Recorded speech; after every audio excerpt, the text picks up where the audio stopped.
Every single day, you have to decide, will you be a fighter today or a victim? This choice has the potential to dictate how successful you're going to be in life and in your work. Over the past 2 years, I have learned how to think like a fighter. And not only have I applied this mindset to my personal life, but also to my professional life. This mindset isn't just about combat sports. It transcends over into your personal life and impacts how you live your life. Welcome back to Be Unafraid podcast. My name is Fortune, and today we're going to explore how Bill Beswick has coached and mentored world-class athletes and some of the top performers out there in this world to win championships, win gold medals, and we're going to dive deep into the mindset that has allowed his athletes to become some of the top performers in this entire world. This mindset has allowed these athletes to become stronger and to build more resilience, not only in their professional sports world, but also in their lives. I'll share with you how these principles helped me take control of my story in my life and how you can apply these principles in your life and do the same for yourself. Subscribe so you don't miss another episode. Let's dive right in. In his interview with the Mulligan brothers, Bill dives into the 4 different types of athletes, and he really breaks it down beautifully here. He says that first, there are athletes who just show up. These are athletes that show up and they do what they're asked to do by their coaches. They put in the work, they go home, they come back the next day, put in the work, and they go home. The second type of athlete is an athlete who shows up to compete. These are athletes that do what they're told by their coaches, but they are also obsessed with beating their peers around them and ultimately being the best performer at the gym. And then there's a third type of athlete, and these are athletes that train to win on match night. These athletes focus all their efforts on performing well, and the number one thing in their mind is winning on match night and not necessarily beating their peers around them, but they imagine themselves standing on that podium, lifting up the trophy or putting on that gold medal. And then the fourth type of athlete is an athlete who trains to dominate. These are athletes who train so hard and put in so much time, effort, dedication that winning becomes inevitable for them. And for these type of athletes that train to dominate, match night is just a formality for them because they go into match night knowing already that they've put in so much more work than everybody else that winning becomes inevitable and it's just going through the process. Understanding these 4 types of athletes transcends sports, and it really dips into your own personal life when you really understand what that means. Because these 4 different athletes are high performers, they're top performers.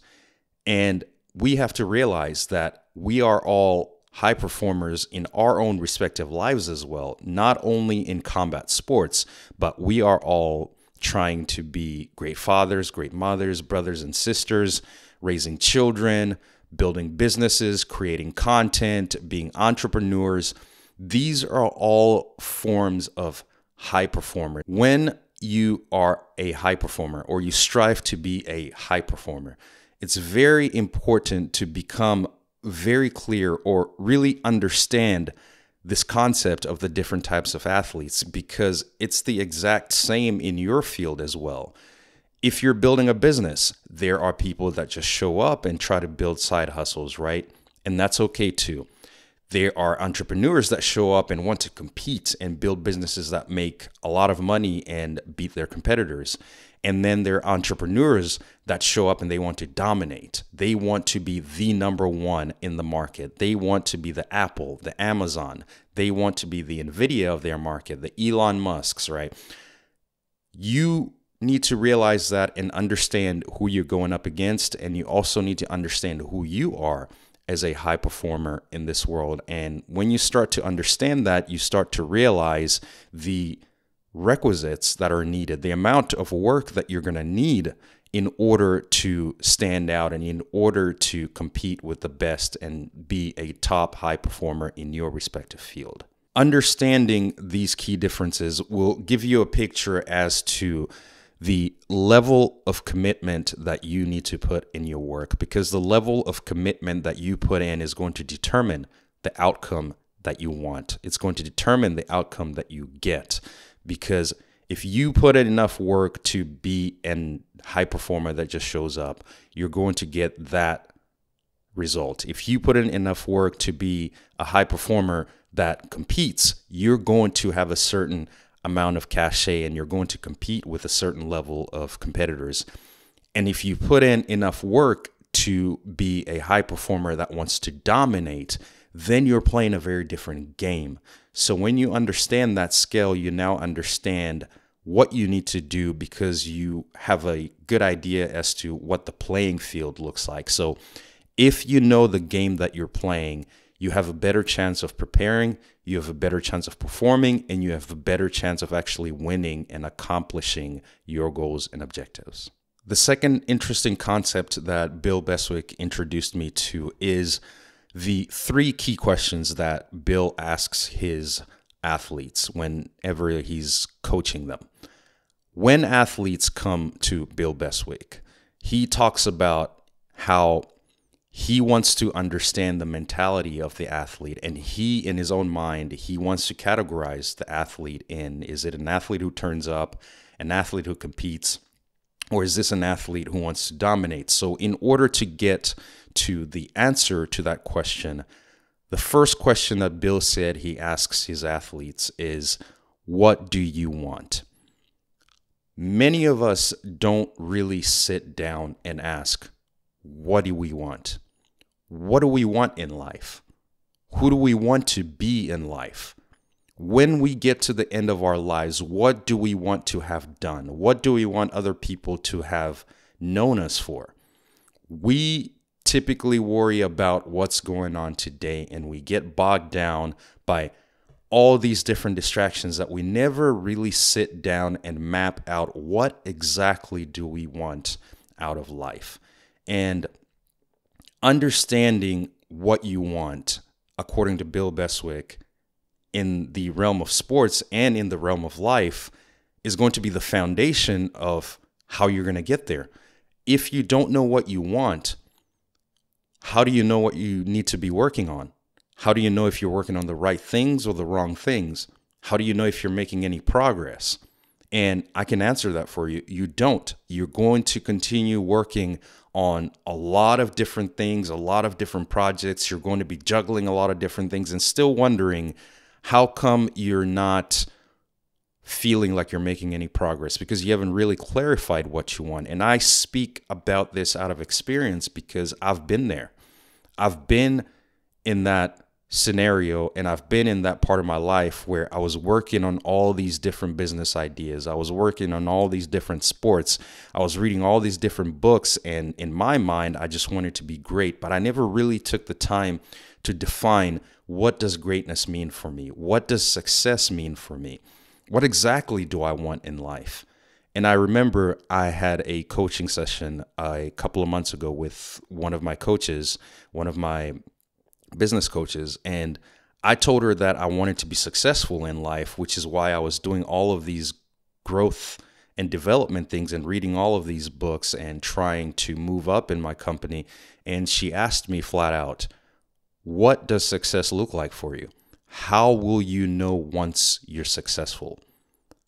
I didn't have an answer for that because I'd never sat down and thought, what exactly is success for me? I was always speaking in general terms and not being very specific that I wanted this amount of money, I wanted this type of house, I wanted to be able to travel here, I wanted to be able to have these type of resources, I wanted to be able to take care of these people, I wanted to be able to build this type of business, help this many people. I never really thought to think about, what do I want? And when I started to think about that, that's when that growth and development really started coming out. So Bill Beswick's question that he asked his top athletes, what do you want? What do you want in life, is the foundation for building a life with meaning and purpose. Now that we've outlined and we've defined what you want, the next question is, how badly do you want it? To quote Bill, Bill says, "The best pay a price. They work harder, take responsibility, and endure ups and downs." MMA athletes, entrepreneurs, content creators, corporate professionals, all of these different types of people have to answer that question themselves as well. I have to answer that question for myself. You have to answer that question for yourself if you strive to be a high performer in your respective area. Doesn't matter if you're an athlete. We all, as I mentioned, are high performers in many different areas, and we all aspire to be the best versions of ourselves. So answering that question, how badly do you want it? Now, once I outlined what I wanted in life, what I wanted to do, the next step for me was to really sit back and go in my own head, go inside my own heart, really question myself, how badly do I want this? If I envision myself at the end of my life and I'm looking back at this version of me right now, and I'm looking at the next 30 years of my life, 40, 50 years of my life, and I'm sitting back towards the end of my life and I look and I see everything that I've done, and I realize that I didn't accomplish my goals and objectives. I didn't accomplish my dreams. I didn't build that business that I wanted to build. I didn't help the people that I wanted to help. I didn't start creating content. I didn't start a podcast. I didn't start practicing mixed martial arts. I never took mixed martial arts fights. The thought of that scared me so much, and it was almost very depressing and very gloomy because I realized that I didn't live out the life that I wanted to live out. And this was me looking from the perspective of, let's say, the 100-year-old me. This made that question, how badly do you want it, very easy for me to answer, because I want it so bad that I'm willing to do anything to go after it. I want it so bad that I'm willing to sacrifice time. I'm willing to sacrifice energy. I'm willing to invest in building skills. I'm willing to invest in learning new things like creating content, learning things like marketing, learning things like sales and communication and technology and equipment and lighting and all of these different things. Waking up every single morning, outlining videos, designing thumbnails, creating videos, posting consistent content every single week, talking to a camera all by myself every single week for several hours, committing to making 100 videos a year. That's how bad I want it. You have to answer that question for yourself too. How badly do you want that thing that you're going after? What are you willing to sacrifice? How much time are you willing to put into it? Are you in it for 3 months? Are you in it for 6 months? Or are you in it for the long run? 5 years, 10 years, 20 years? You have to answer that question. How badly do you want it? Because if you don't want it bad enough, everything else around you is going to become a distraction, and you're going to end up working on things that don't even move you towards the thing that you want. So how badly do you want it is a very powerful question. The third question that Bill Beswick asks his athletes is, now that we've determined how badly you want it, how much are you willing to suffer? This question is a filter. It's 100% a filter in my mind, because the activity or the quest to find what do you want, right, is very much mental, very much introspective. You're thinking about your future. You're really not taking action right now. It's a lot of thinking. How badly do you want it is going to determine how strong your resolve is and how strong your goals are and the attachment that you have to those goals. How much are you willing to suffer is where it's going to expose if you're willing to take the action to do all those things that you said you're going to do. Because One thing that I've learned about success is, number one, success is different for every person. You can ask 100 different successful people what success is. They'll all give you 100 different answers of how they were successful. Number two, success is not fun and games.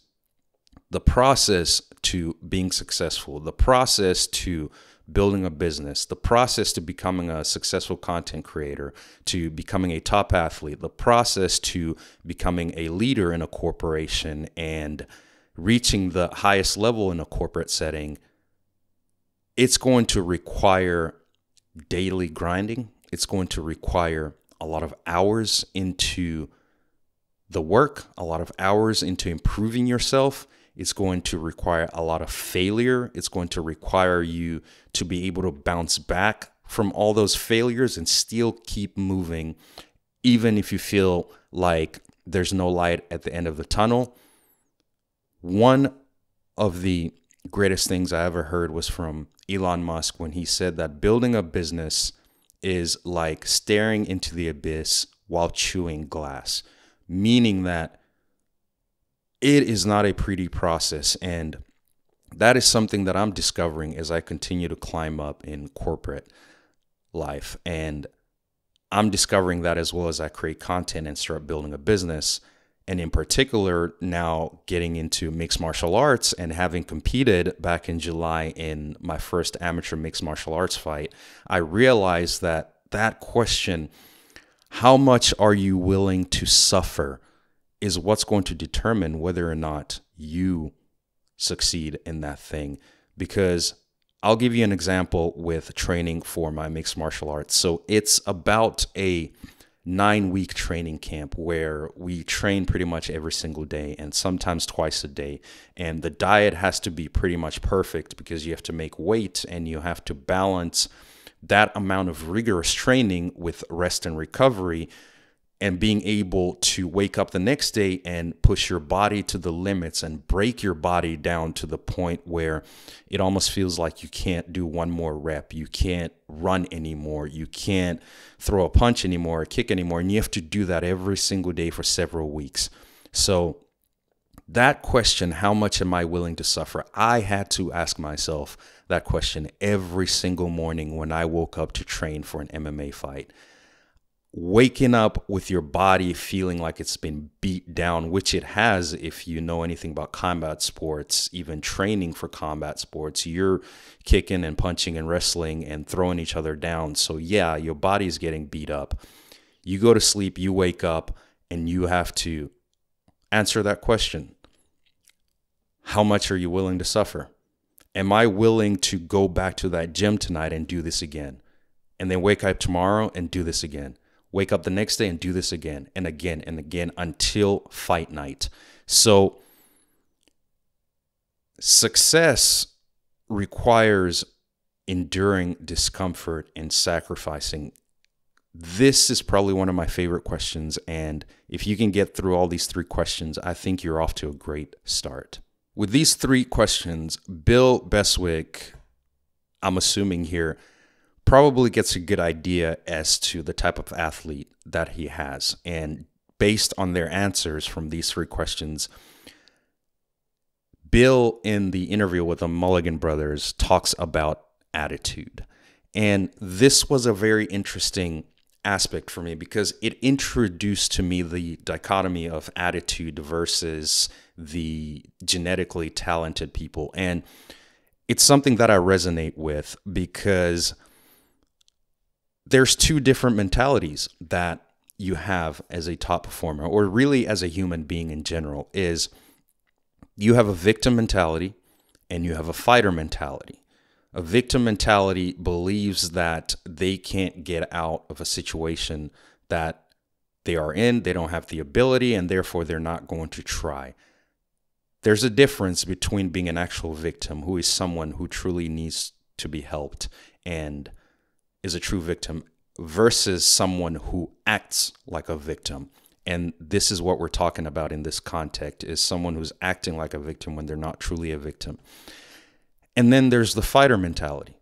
The fighter mentality is the hero that's going to get up every single day, and they might be beat down. They might be hurt. They might be limping and broken bones, broken anything, and they'll still march out and walk into the line of fire. How Bill introduced this question in his interview was actually very interesting, is because somebody asked him, Bill, how do you stay so young?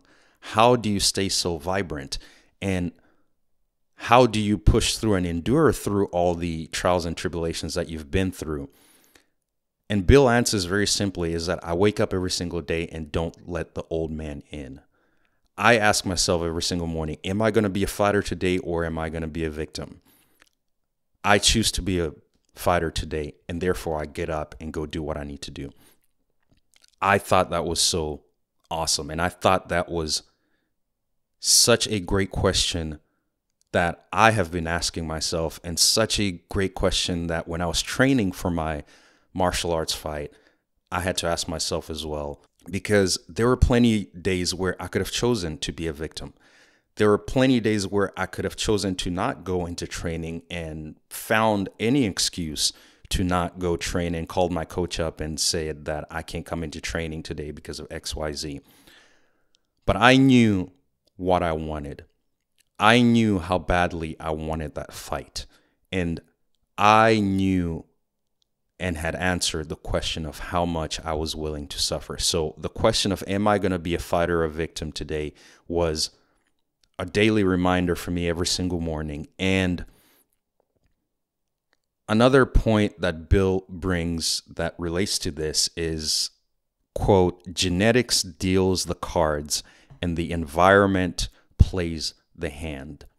Meaning that there is no excuse to not work on yourself and develop a fighter mentality. There's no excuse to not set a goal and work within the best of your ability to accomplish that goal. Bill says there's 1,000 excuses, but not a single reason. When you start to tap into fighter mentality and you start to want to perform like a top performer, there are going to be a flood and a wave of excuses that are going to come your way. I'm too tired today. I don't feel good today. I don't have motivation today. I'll do it tomorrow. All of these different excuses. Nobody likes me. I'm not good enough. I don't have the skills. I'm too afraid. I don't have the courage. I don't have the confidence. All of these things are going to flood and attack you. And you have to realize, the same way I realize, that a victim will cower and they'll hide and they'll succumb to that and will listen to all of that and do nothing and not move forward. But a fighter says, I am going to still do it.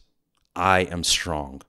I am a fighter, and I'm going to keep on moving, even if these things are attacking me. One of my favorite quotes, and it's from Elon Musk, and it's, if you want something bad enough, you will do it even if the odds are not in your favor. When you choose to be a fighter and you truly understand how badly you want something and how much you're willing to suffer for it, nothing is going to stand in your way. And that's a commitment that I've made to creating content and building a business. And it's a commitment I've made in my career and in my life as well. And in practicing mixed martial arts, is I feel all of these things. There are plenty of days where I could have a victim mentality. There are plenty of days where I'm scared to do something, where I feel fear. There are plenty of days where I think I'm not good enough, where I'm sitting in a meeting and I don't feel like I'm the smartest person in the room, and I feel like I know the least amount of information when I'm training, and feel like I'm not the best fighter, and all of these things. But I have committed that I'm going to be a fighter today, and that I'm going to push through all of these things and not allow a single one of them to hold me back, because the thought of not accomplishing my goals and looking back at the end of my life and seeing that, man, I didn't do something just because I was scared, really scares me. And that's why I choose to be a fighter. And that's one of the reasons why you should also consider to be a fighter. A very good key point that Bill makes is that success is defined by you, right? You decide what success means to you. And by being a high performer, it doesn't necessarily mean that you have to be the Tom Brady's of the world, the Elon Musk's, the Jeff Bezos of the world, or the LeBrons of the world, right? You reach the level that is highest for you. Bill talks about the different types of players that he's coached in basketball and in football and soccer. He coached Manchester United as well. He talks about there are players that are B for talent, but they're A for effort. That A for effort makes up for the lack of talent that they have compared to the other players that are A for talent and B for effort.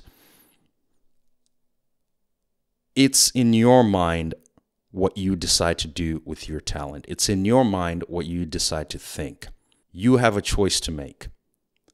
Are you going to maximize what you have and succeed in your own way?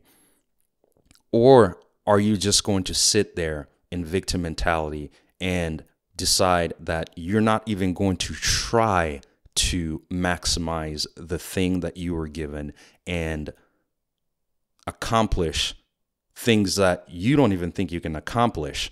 That is a choice that you have to make, and it really comes down to becoming a mindset thing before anything else. The fourth thing that Bill talks about in this interview is the work behind the scenes. He talks about a concept that I now resonate with very deeply after competing in mixed martial arts, and that is match night is fun, and that's the easy part. What people don't see is all of the stuff that happens leading up to it. All of these people that experience great success, all of these people that are performing at the highest levels in their respective fields, that's what people see. That's the lifestyle that people see, but you don't see what happens in the background. You don't see all the preparation and all the hard work leading up to that. You don't see the early mornings that these people have to put and just how long they had to put them for. You don't see the late nights that these people had to put. And training for the martial arts fight, that's exactly how it was. Most of the people that got to experience the results of my training came to watch the match that night, but only a few really got to experience the process of training for it every single day. My coach and my teammates, that's about it.